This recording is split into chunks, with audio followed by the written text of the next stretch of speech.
محدثاتها فإن كل محدثة بدعة وكل بدعة ضلالة وكل ضلالة في النار. السلام عليكم ورحمة الله وبركاته.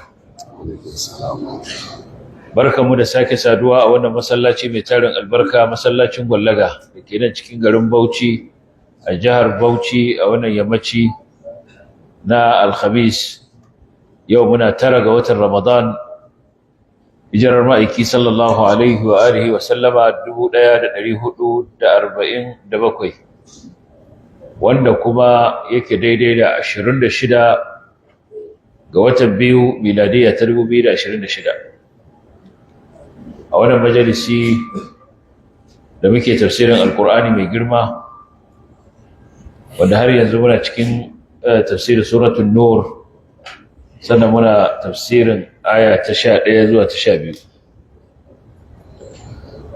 Muna sake jaddada roƙon ƴan uwa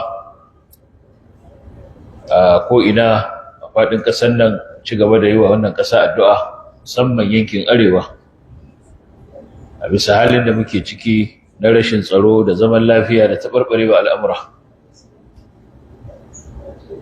Ƙasarmu Najeriya, musamman yankin arewa, tarihinsu su taɓa shiga irin yanayi irin wannan ba. Kullum ka duba kafofin watsa labarai ba abin da za ka gani sai an kashe. Kuma kullum abin ƙara gabe yake, ba raguwa yake ba. Kuma yi ake yi kamar ba a yi.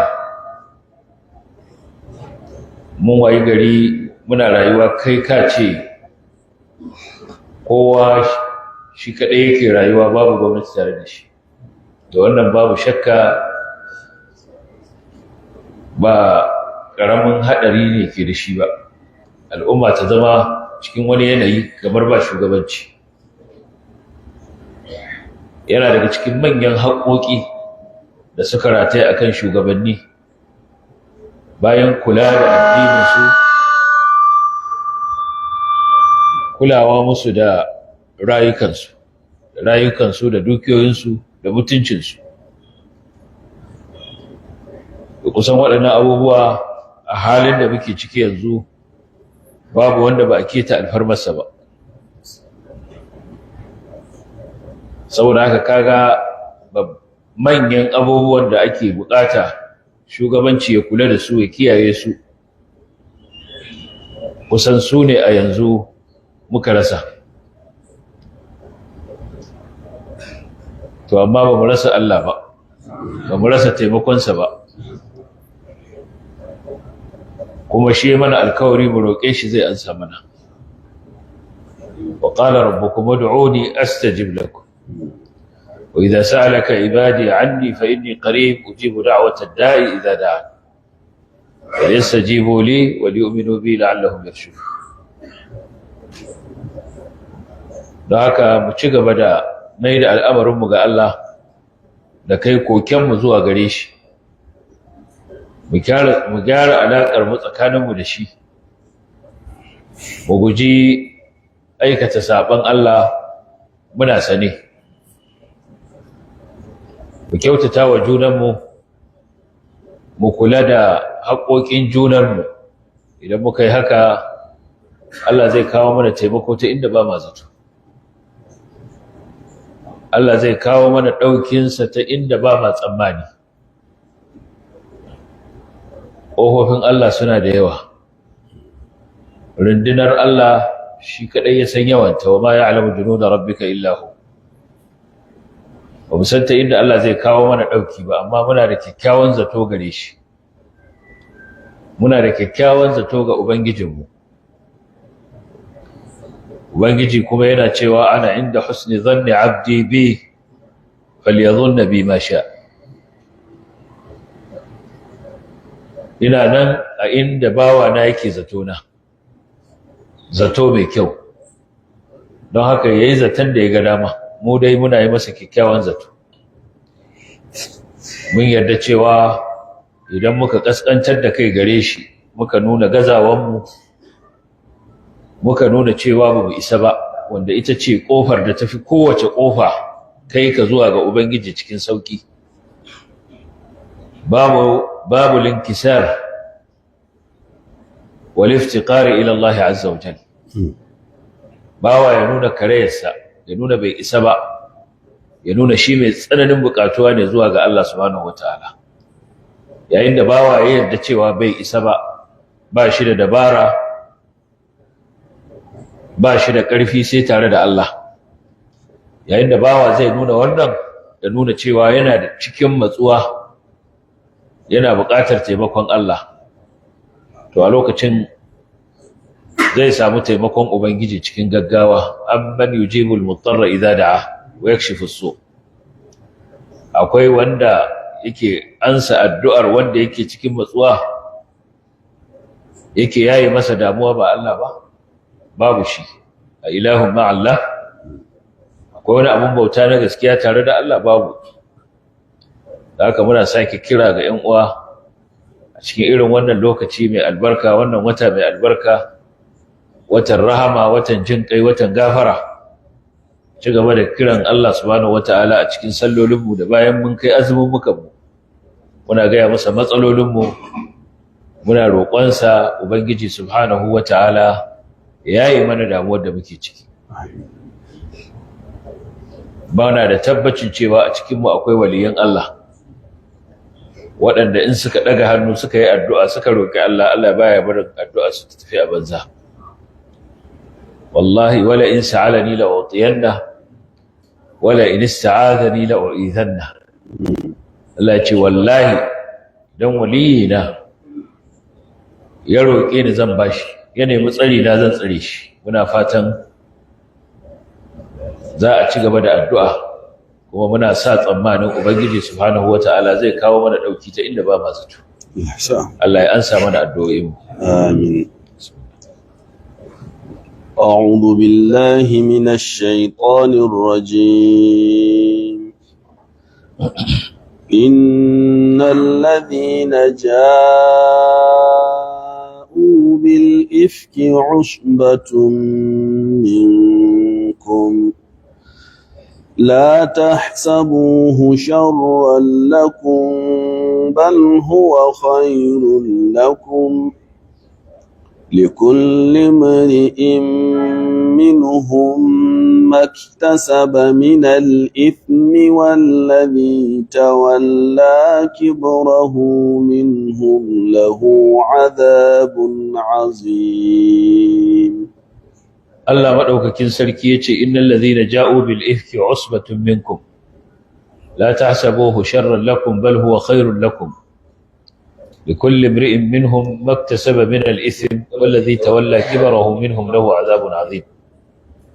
Lalle waɗanda suka zo da kirkirarriyar ƙarya a gaggen labari, usbatun minkum, wani gungun jama'a ne daga cikin ku, la tahsabuhu sharran lakum, kada ku yi tsammace shi sharri ne gare ku, bal a'a huwa khairul lakum, shi alkhairi ne gare ku.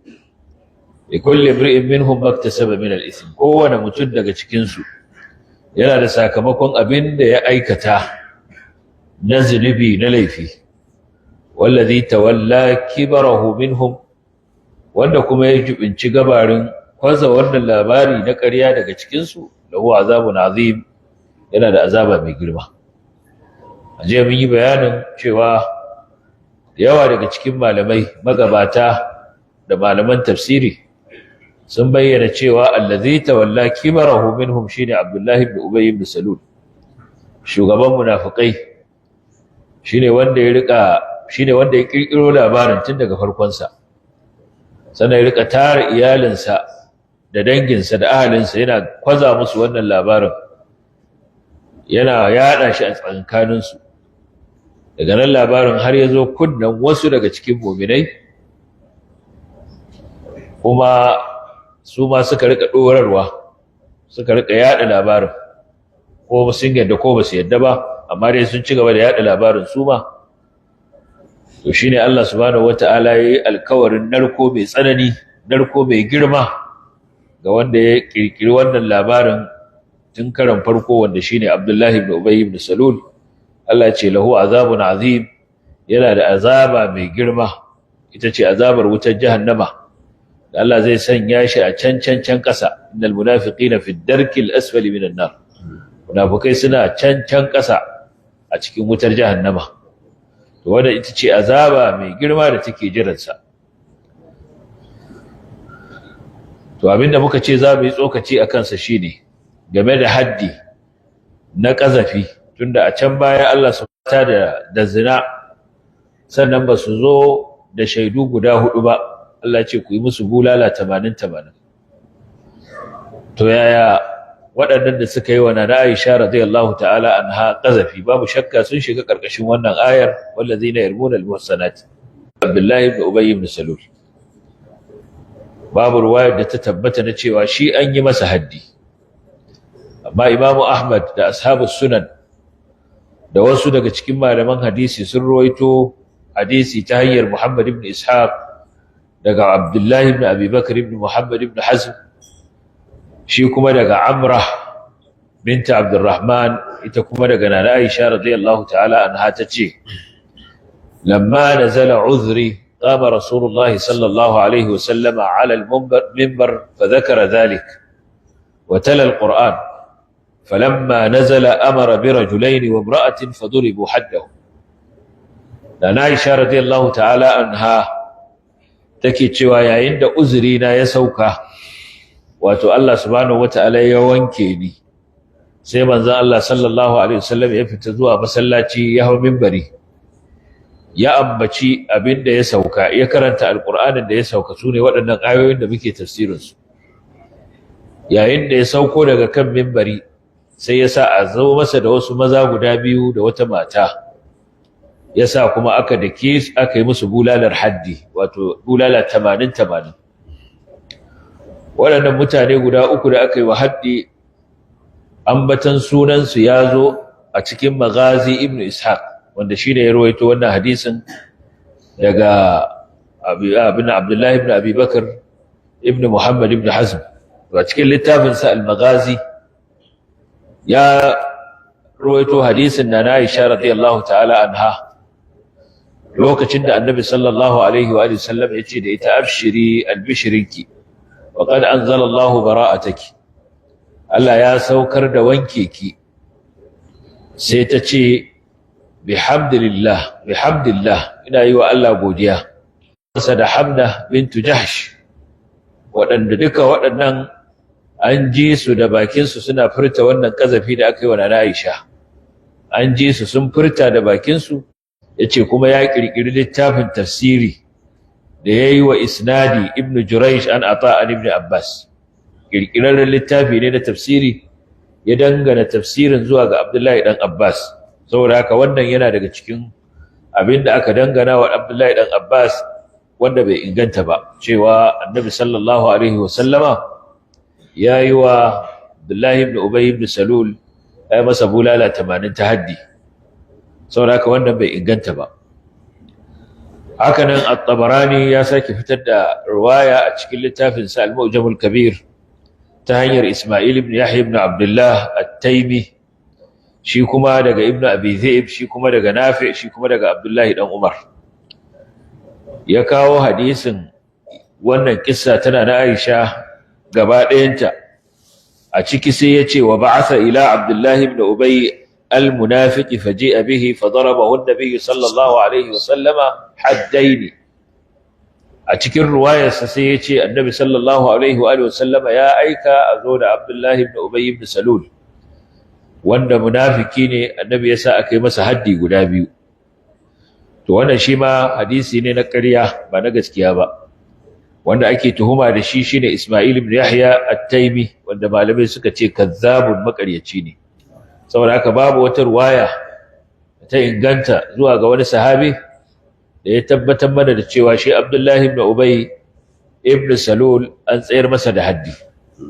Wannan ta sa Abu al-Abbas al-Qurtubi al-Maliki a cikin littafinsa al-Mufhim yake cewa amma Hamnatu wa Mistahu fa hudda. Hamnatu bintu Jahsh, ‘yar uwar matar ma'aiki sallallahu Alaihi wasallam Zainab binti Jahsh, da kuma Mistahu ibn Uthatha, waɗannan an musu haddi ولم يسمع بحد لعبد الله بن أبي أما بقى سامو رواية قنتتشيا با لتكينون أن يوى عبد الله بن أبي حدي يتي والظاهر من الأخبار والأحاديث أنه لم يحد ظاهر أبن يزون روايوي لحديثي سنانون الشواشي بقى يمس حدي با وإنما لم يحد عدو الله لأن الله قد أعد له في الآخرة عذابا عظيما abin da yasa ba a yi masa haddi ba makiyin Allah saboda Allah ya tanadar masa azaba mai girma a lahira walau hudda fi dunya da an yi masa haddi a nan duniya lakana naqsan min azabihi fil akhirah to da wannan sai ya sassauta masa azabarsa ta lahira wanda kuma ba haka ake bukata ba so ake je ya samu azaban nan da Allah ya masa alkawari da ita azaba mai girma lahu azabun azim wannan azaba mai girma ya zai same ta kamar yadda take kuma sannan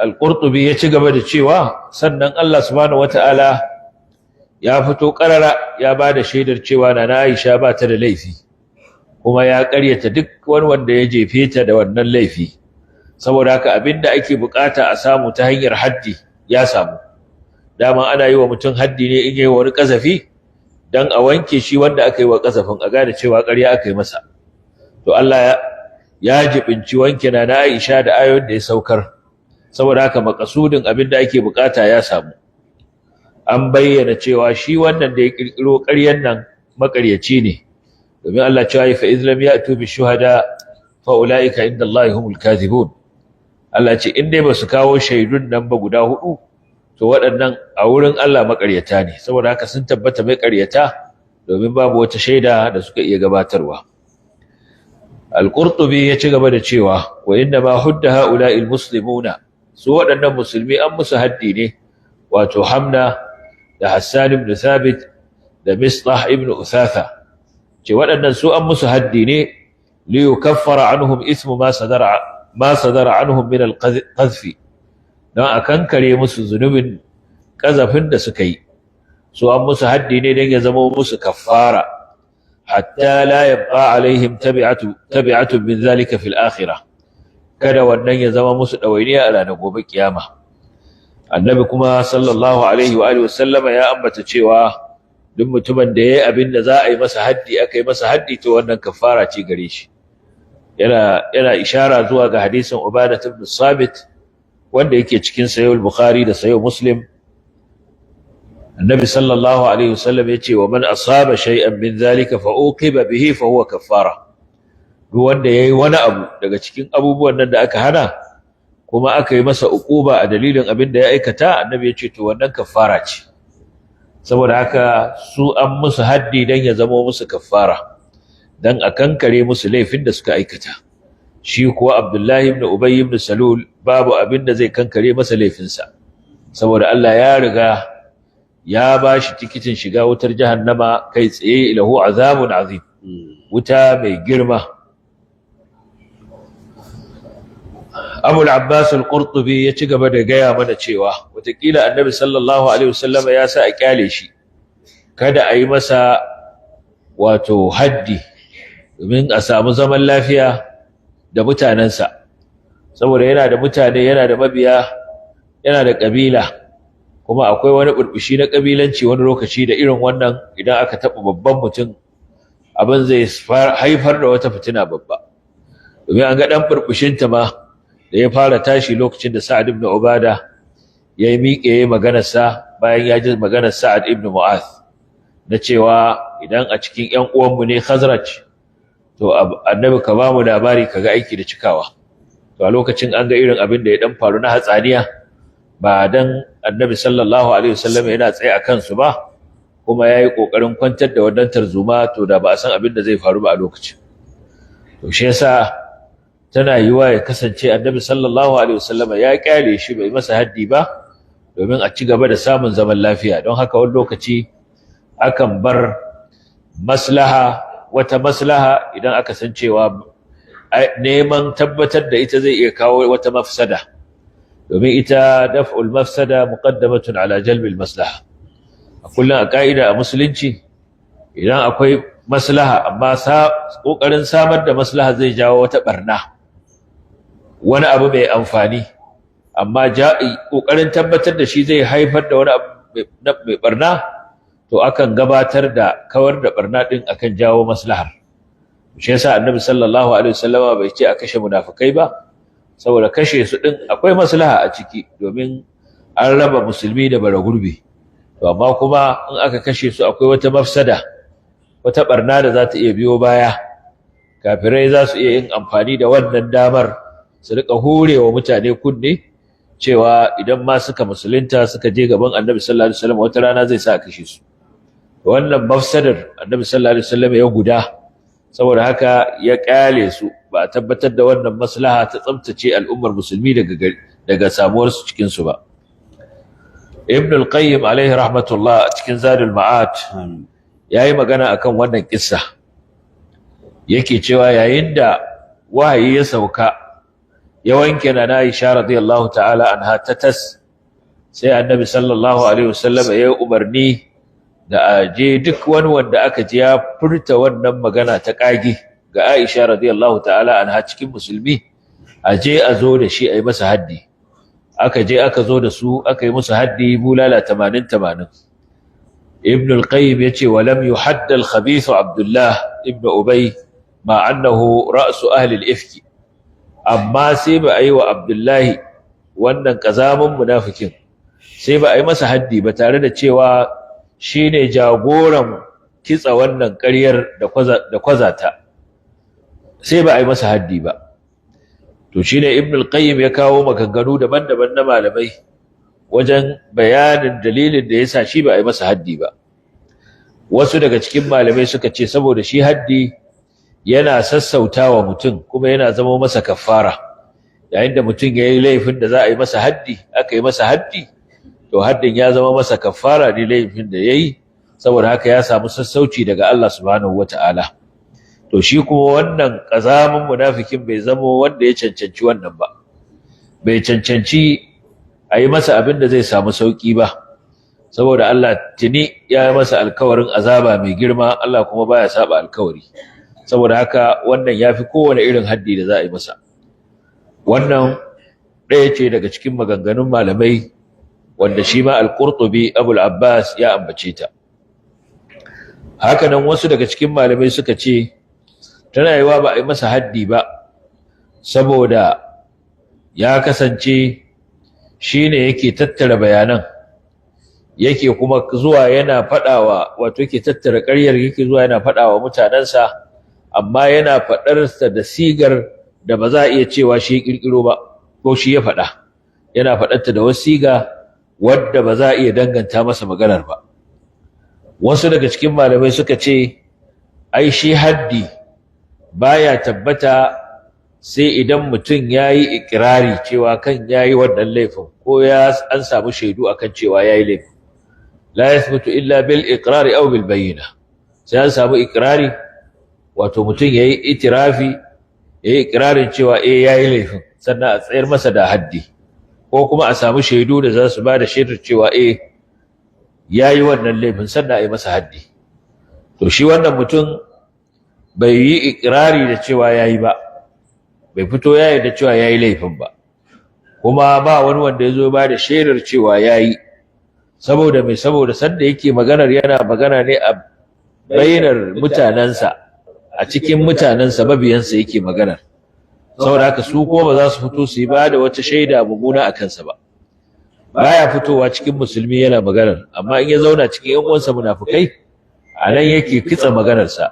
Su kuma ba za su fito su abin nan su kware masa baya ba, saboda a samu zaman lafiya, kada a samu wata tarzoma shi, musamman kuma munafikan da suke tare da shi kuma suna nan cikin musulmi sun kwakwanta. Idan da za a taba shi, watakila wata fitina tana iya barkewa a Madina a sakamakon haddin da za a yi masa, kuma sannan haddin ba wani amfani zai masa ba, ga wani haddi can babba yana jiransa. Shi yasa annabi sallallahu alaihi wasallama ya kyale shi. Ibn al-Qayyim yace tana yiwa duka waɗannan sune dalilan da aka hada, kace duk a dalilin su ne annabi sallallahu alaihi wasallama ya kyale shi, bai masa haddi ba. Kuma aka yi wa Mistahu ibn Uthatha da Hassan ibn Sabit da kuma Hamna bintu Jahash aka yi musu haddi saboda waɗannan mu'minai ne kuma imaninsu na gaskiya ne ba na munafirci ba ne, saboda haka aka tsarkake su daga wannan laifi ya zamo musu kafara. Shi kuma wancan tunda imani ne ba na gaskiya ba ne, ba mu'mini ba ne, to shi yasa aka watsar da shi.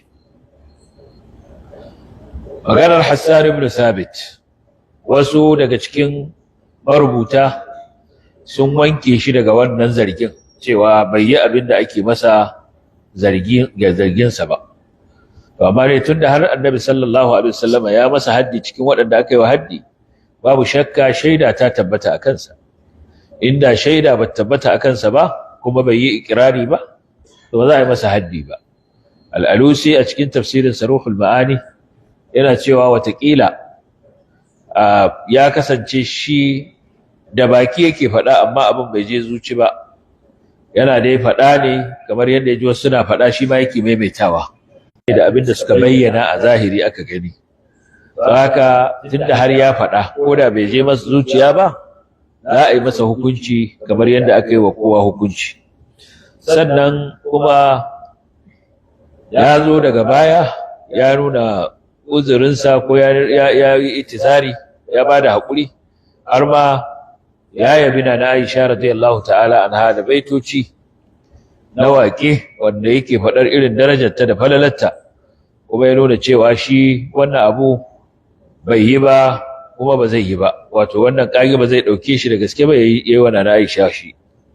Cikin baitocinsa yana cewa hasanun razanun la tuzannu bi ribatin wa tusbihu gharsa min luhumil ghawafili halilatu khairin nasi dinan wa mansiban nabiyyul huda dhil mukramatil fawadili aqilatu hayyin min lu'ay ibn ghalib kiram al masa'i majduha ghayru za'ili muhadhabatun qad tayyaba Allah khimaha wa tahharaha min kulli shay'in wa batili فإن كنت قد قلت الذي قد زعمتم فلا رفعت صوتي إلي أناملي فكيف وودي ما حييت ونصرتي لآل رسول الله زين المحافل له رتب عال على الناس فضلها تقاصر عنها ثورة المتطاول فإن الذي قد قيل ليس بلائط ولكنه قول امرئ بي ماحل.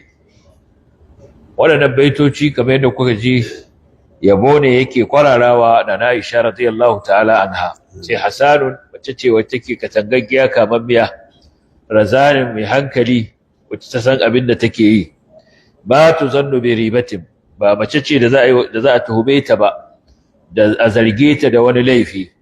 Wa tusbihu ghartha min luhumil ghawafili, kuma tana wayar gari da yunwa akan ta ci naman matan da basu ji ba basu gani ba. Wannan baitin shine da aka gaya wa Aisha kamar yadda ke Sahih Bukhari take cewa walakin anta lasta kadhalika, ba kai ba haka kake ba.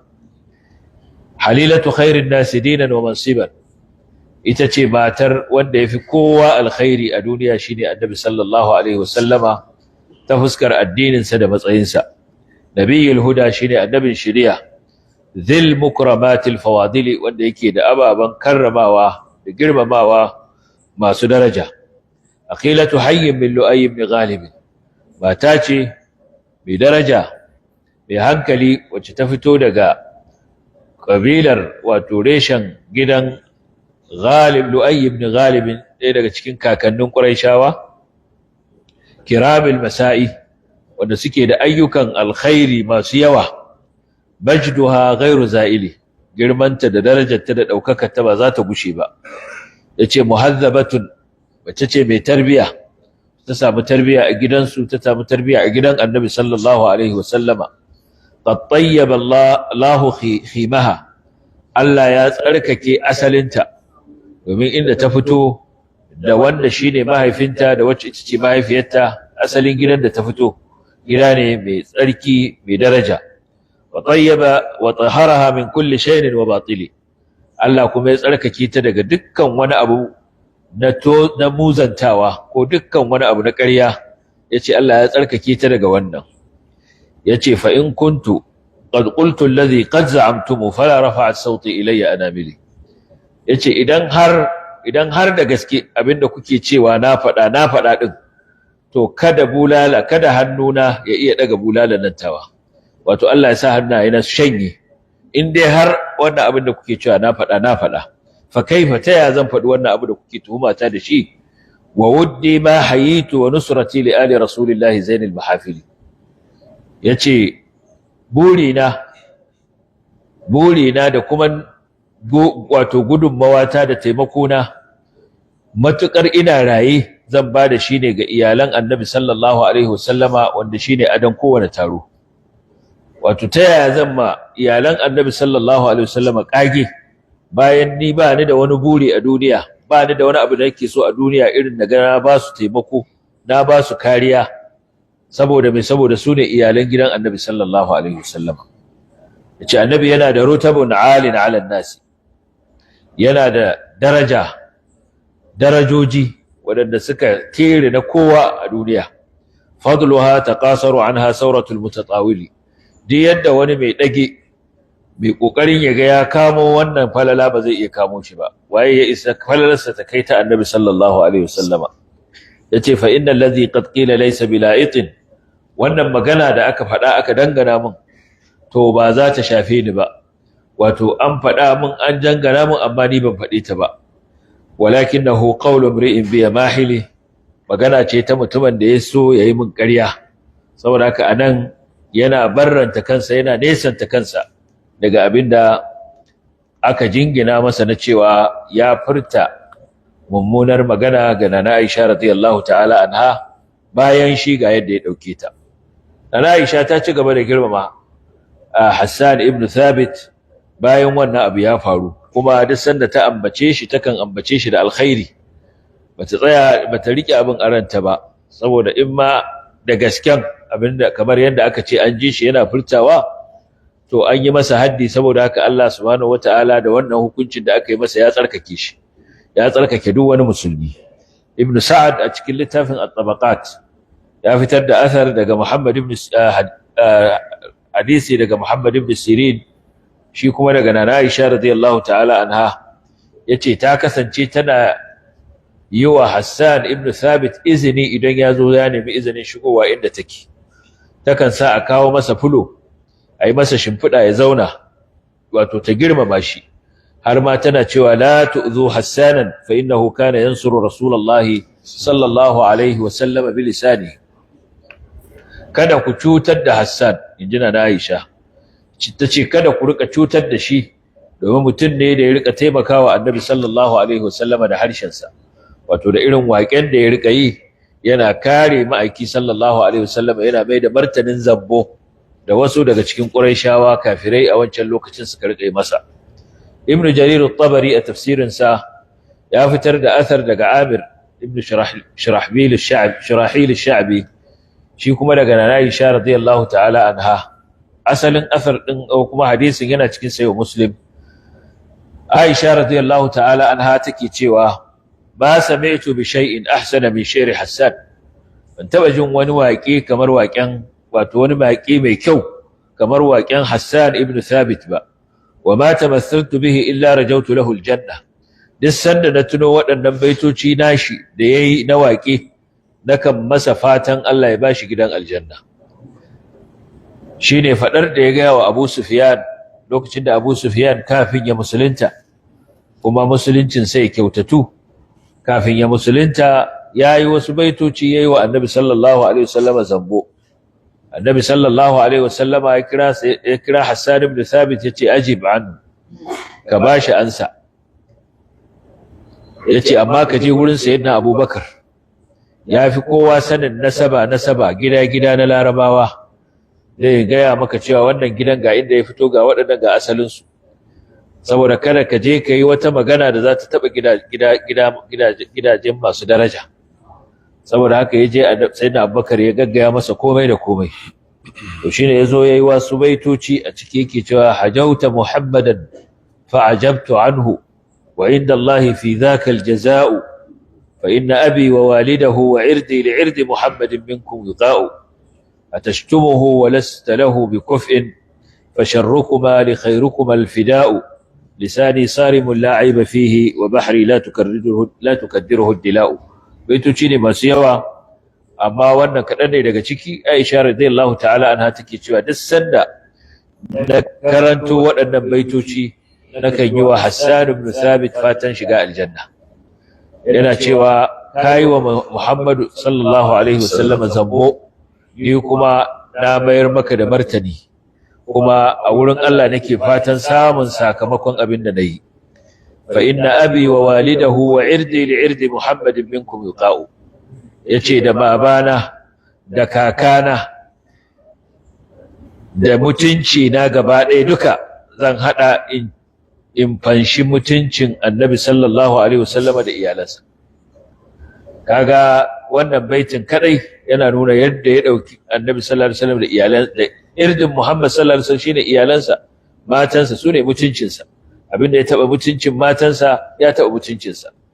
Shi kuma Hassan yana cewa mutun iyayensa da ubansa da kakansa da shi kansa duka zai bada su fansa ga mutuncin Annabi sallallahu alaihi wa sallam.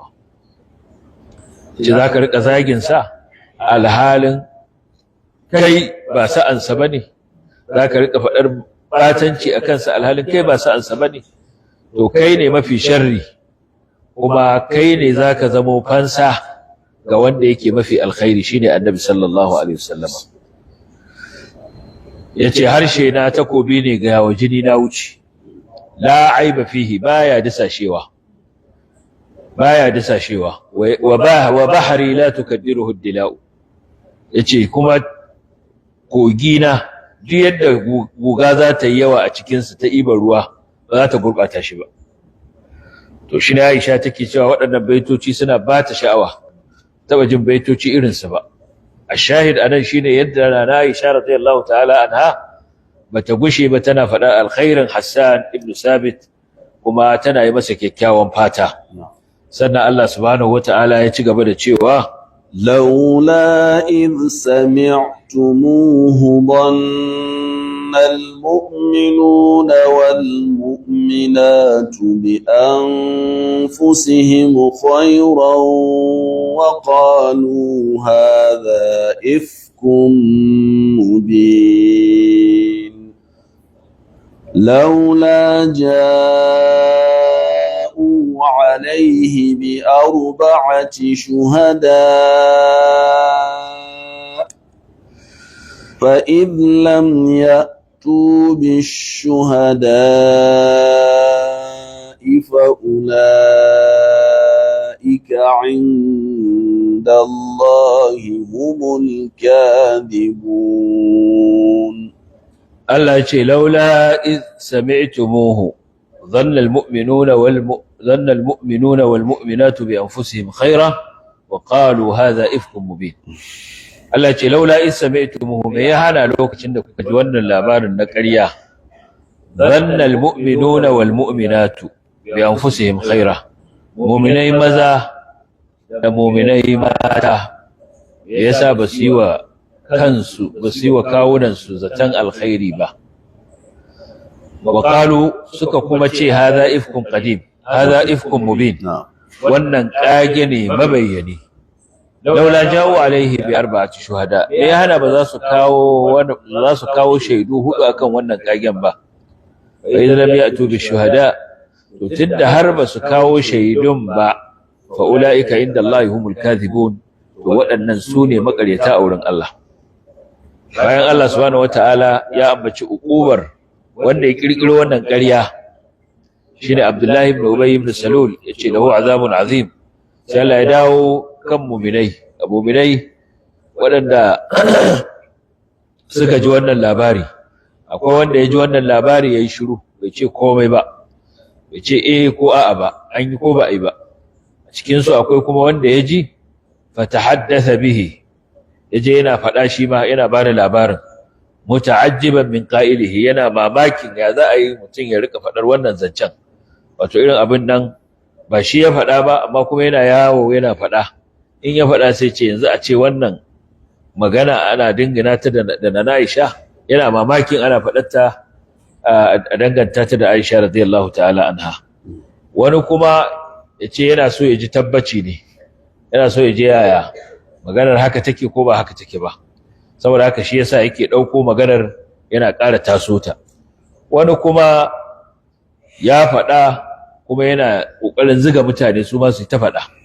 Wato an zama mabambanta wajen kawo labarin. Wani kawai faɗa yake amma yana mamakin me yasa ake faɗar wannan magana, kuma shi yana faɗa.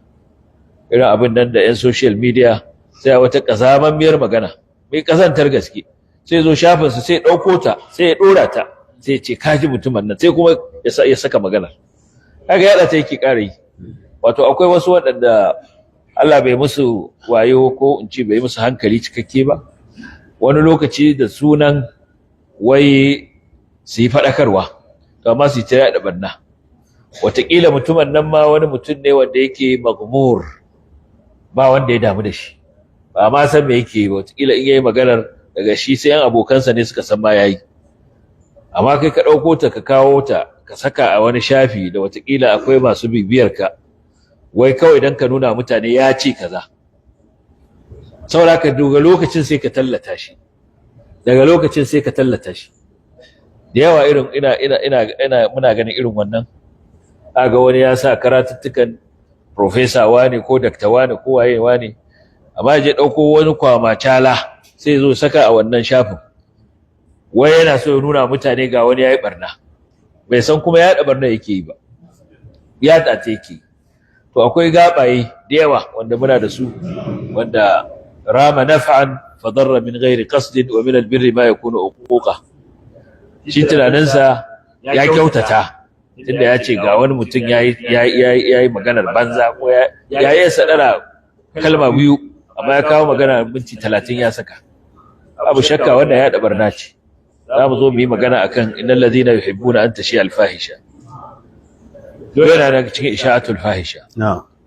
To saboda haka akwai waɗanda suna faɗar maganar amma wasu suke su nuna mamakin su da faɗarta, amma kuma yaɗa ta suke yi.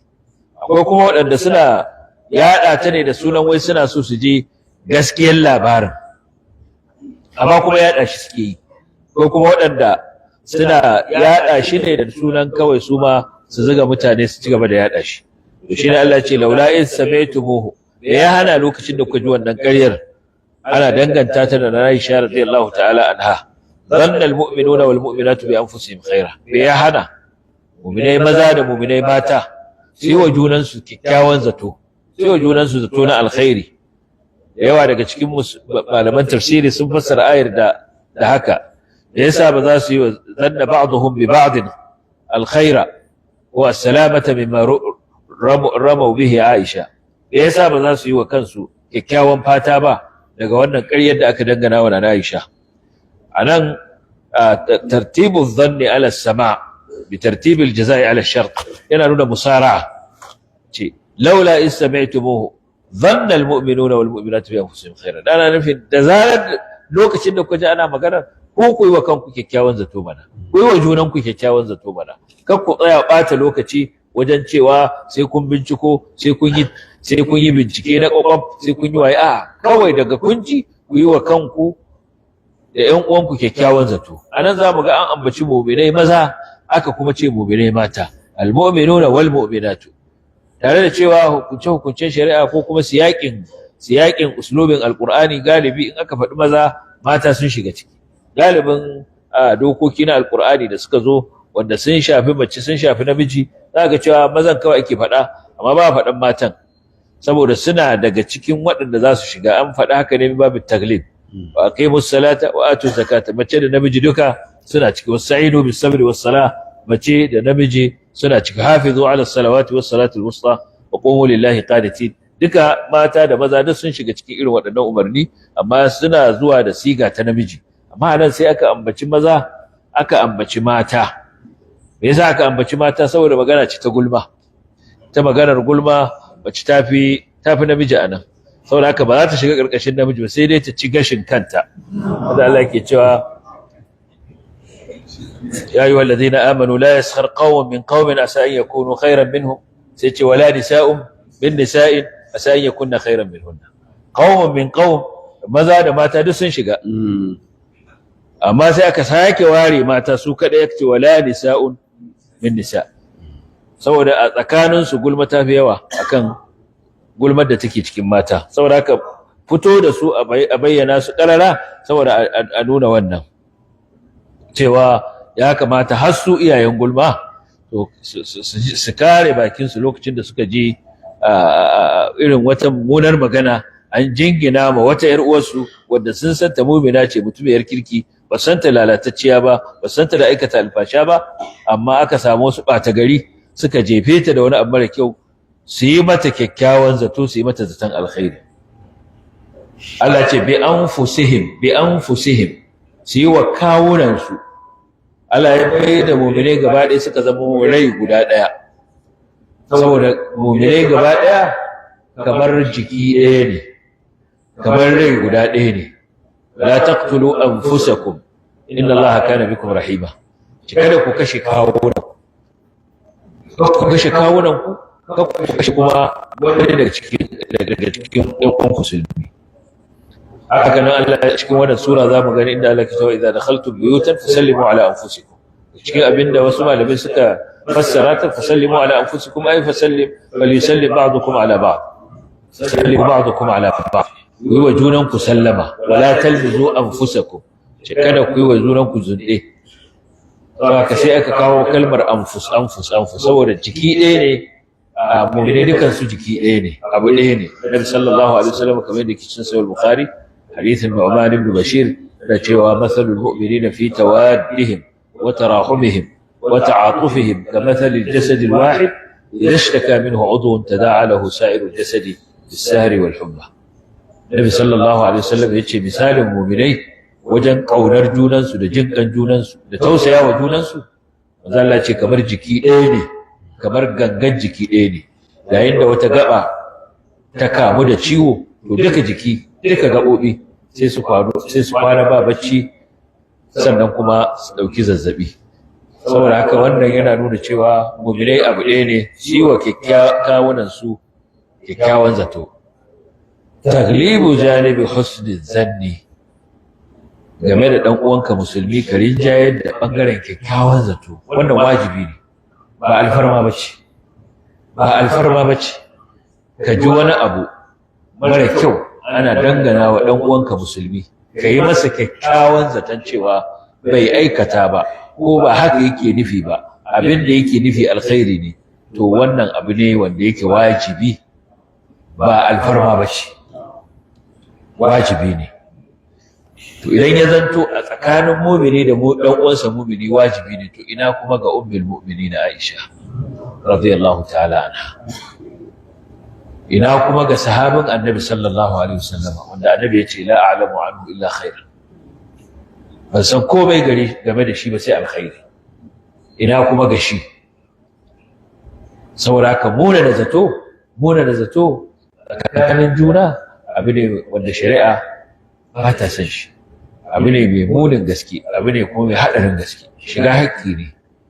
Allah subhanahu wa ta'ala yana cewa ya ayyuhal ladzina amanu ijtanibu kathiran min adh-dhanni inna ba'd adh-dhanni ithm. Allah ya ce ya ku waɗanda suka yi imani ku da canci yawancin zato, domin sashin zato zunubi ne. Abin da yasa aka ce sashi saboda akwai zato mai kyau, akwai adh-dhannul hasan, adh-dhannu sayyi shine abin da ba shi da kyau. Haka ku nisanci ire-iren waɗannan zato. Ibn Taymiyyah alaihi rahmatullah yake cewa lakin ma'al ilmi bima alaihi al-muslim min al-iman wal wazi'i lahu an fi'l al-fahishati yajibu an yudhanna bihi al-khair dun ash-shar. Idan kasancewa musulmi ne wannan dan uwanka mai imani kuma yana da jin tsoron Allah da ba zai aikata wannan alkhairi ba, to abin da yake wajibi akan ka ba zai aikata wannan mummunan aiki ba, abin da yake wajibi akan ka shine kai masa kyakkyawan zato. Duk sanda wani abu ya danganci dan uwanka musulmi wanda a ɗabi'a ka san shi ba mutum ne da zai aikata wannan mummunan aika ba, to a karan farko wajibi ne kai masa kyakkyawan zato, to ballanta na sahabbai. Saboda haka wannan yana daga cikin fassarar da aka yi wa ayar. Akwai fassara ta biyu wanda insha Allah ita ce za mu tashi akan ta a gobe in Allah ya kai mu. Abinda muka faɗa na daidai Allah ya ba mu lada, wanda muka kuskure kuma Allah ya fi mana. Wa sallallahu wa sallama ala nabiyyina Muhammadin wa ala alihi wa sahbihi ajma'in. Assalamu alaikum wa rahmatullahi wa barakatuh.